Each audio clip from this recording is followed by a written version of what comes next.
Calaroga Shark Media.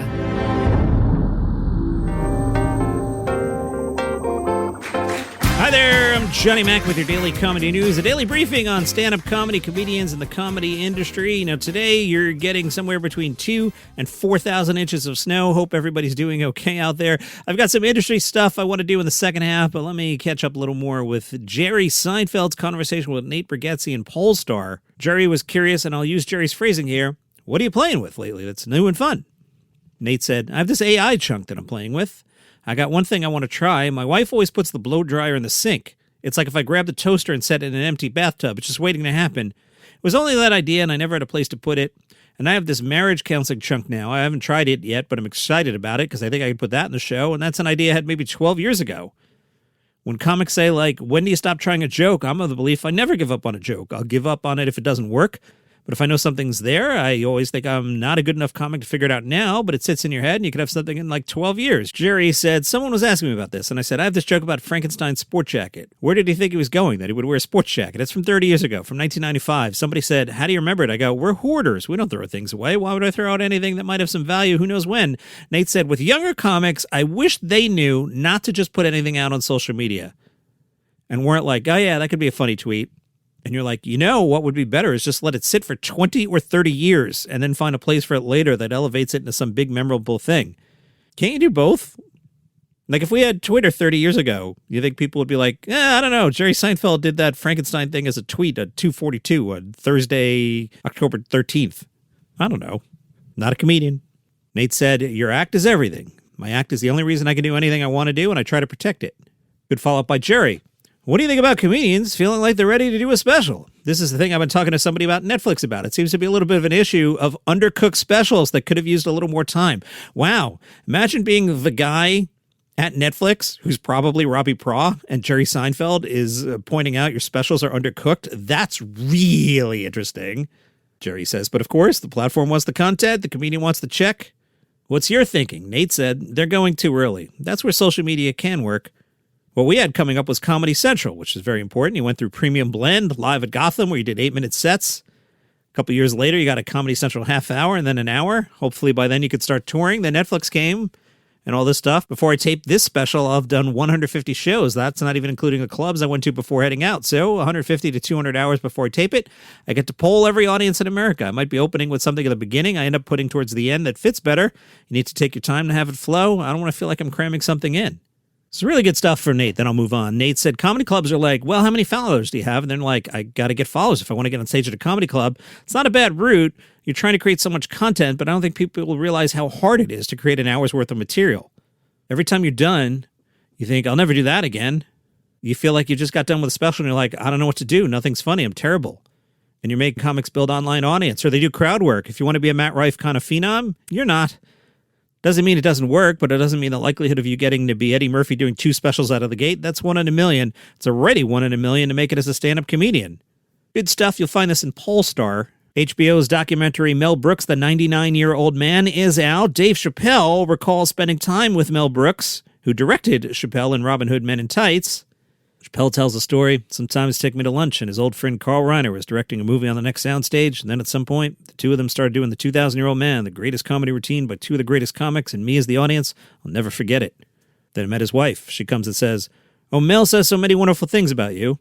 Dave says she goes on and gushes about how much she likes me. And Chappelle says, I go, oh, you're not trying to seduce me, are you, Mrs. Robinson? Silence. Chappelle says he hadn't thought that she's heard that joke a million times. Nothing. Silence. Chappelle says all you could hear was Dom DeLuise's labored breath. It was really terrible and hilarious. That's great. Dusty Slay talked to the Chronicle about his look. Dusty talked about the trifecta of an old school trucker hat sitting on top of straightened long hair and the glasses. Dusty Slay told the Chronicle, that's exactly what I want. I found the glasses at a thrift shop in Toronto and had real lenses put in them.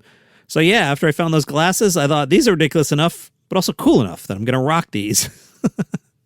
As for the hats, in Nashville, there are a lot of guys that wear trucker hats with long hair, but it's not the right kind. People give me hats all the time and appreciate it, but I'm like, this hat's too cool for what I'm going for. You got to find legitimately old hats from the 80s or 90s and try to stay away from the foam. It's the high-ride trucker hat. That's what I'm into. That's where it's just a ridiculous look. Jerry Seinfeld once described Kathleen Madigan as small, practical, and fun. She makes a lot of sense, but not too much sense, just enough to be hilarious. Psychology Today caught up with Kathleen. She told her origin story. Before stand-up, she worked in restaurants through college, and her friend Mike and her got off. They went to the nearby comedy club. It was open mic night. Kathleen said, "We said something funnier yesterday. Let's try it." We were goofing off. Then a well-known local TV and radio guy came over and said, "You could be really good at this." And I thought, I could do it for extra money. I still hadn't found a real job after graduating. I was writing freelance stories for $75 a piece in St. Louis. I enjoyed it, but I didn't enjoy the amount of work it took to get that $75. I could do stand-up for extra money. Psychology Today was curious if Kathleen's parents mind her stories about them. She said, "Amazon was concerned about my parents for a recent show. Apparently, if I didn't get along with them, my parents could sue Amazon. Amazon said, 'Will you get them to DocuSign release forms?' And I said, 'I'm going to give you their phone number. You can call them. You let me know if they pick up.' Usually they don't. And if you want to call their cell phones, they're usually in the glove compartment of the car, not charged. You get a hold of them and then send them the DocuSign. Then you're going to get a call back about how their printer doesn't work and that it won't have anything to do with what you're talking about, but they're going to want you to know their printer doesn't work." Finally, Amazon dropped it. My dad said, "Oh, I never thought we could sue you. That's a good idea." And Kathleen says, "I guess you could. I could pay you. Then maybe we could figure out a tax loophole." Tomorrow's a Monday. Normal episode at 3:05 a.m. Eastern. And then if idiot Johnny Mac loads everything properly this week, unlike last Monday, at noon Eastern, you'll get the results of Week 3 of Comedy Survivor. And we'll head on to Week 4. So normal at 3 a.m. and Survivor at noon Eastern on Monday. Couple industry things I wanted to talk about. From The Hollywood Reporter, they caught up with UTA London's global comedy touring guru, Bjorn Wentland. So this is one of those industry pieces that The Hollywood Reporter likes to do, but I thought it was pretty interesting. Wentland said, "When I joined UTA, the business was predominantly focusing on servicing North American clients in the international circuit, but that element and the international talent touring element have now flipped." He remembers talking to an artist like Chris Rock, who said, "I could never tour the UK because they don't know me as a stand-up. They only think of me as an actor." When Wentland moved from the US to the UK, it was in part to start exporting British comics around the world. He explains the economics were tough. The local offices of the big promoters and agencies loved the idea, but neither could produce the offer. So I really started to notice there was an opportunity that neither the agency side or the buyer side had figured out, especially when you left the UK and hit Australia. Everything between was a bit of the Wild West. One of the first clients he signed at UTA was Russell Peters, who's internationally huge, not so big in the States.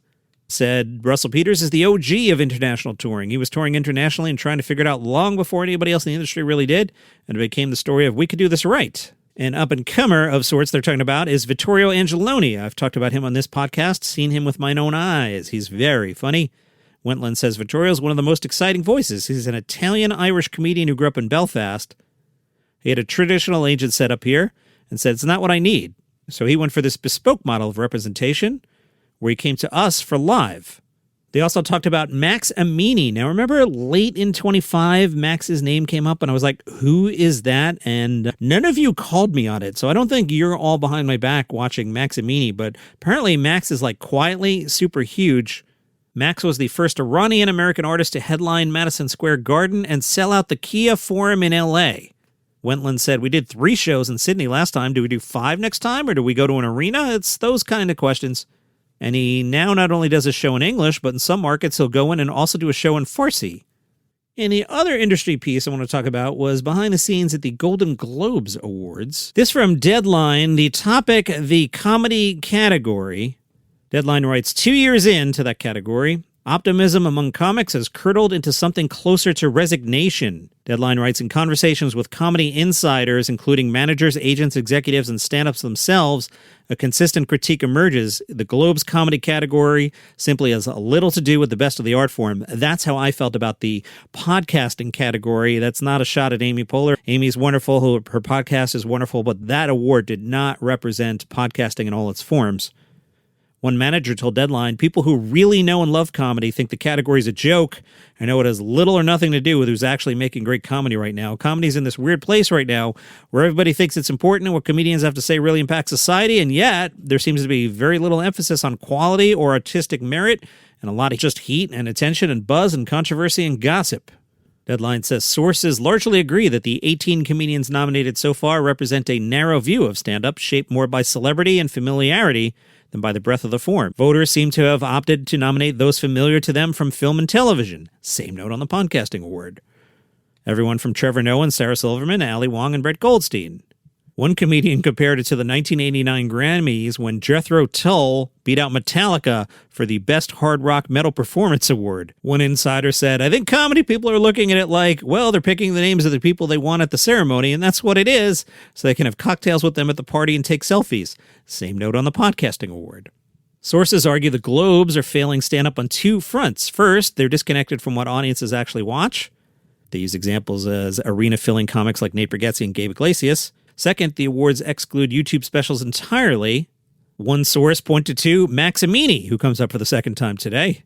His special, Randomly Selected, has 16 million views on YouTube. One manager said YouTube is where all the best specials of the year are ending up, just not the ones with the most for your consideration money behind them. Yeah, that's a thing, too. And that is your comedy news for today. All right, I hope the weather's okay wherever you are. A lot of football on today. What time do the Niners play? Oh, they don't play at all. Very sad. I don't like this Final Four. Usually I love the AFC and NFC championship games. I am not excited about either one of these games. Like, none of these teams interest me. As a Niners fan, I mean, you're making me pick between the Rams and Seahawks. Can I root for the game to be just infinitely postponed and the AFC team just wins the championship? And then on that side, I don't know, Broncos backup quarterback versus the Patriots. I guess you root for the underdog story. Go Broncos, I guess. I don't know. See you tomorrow.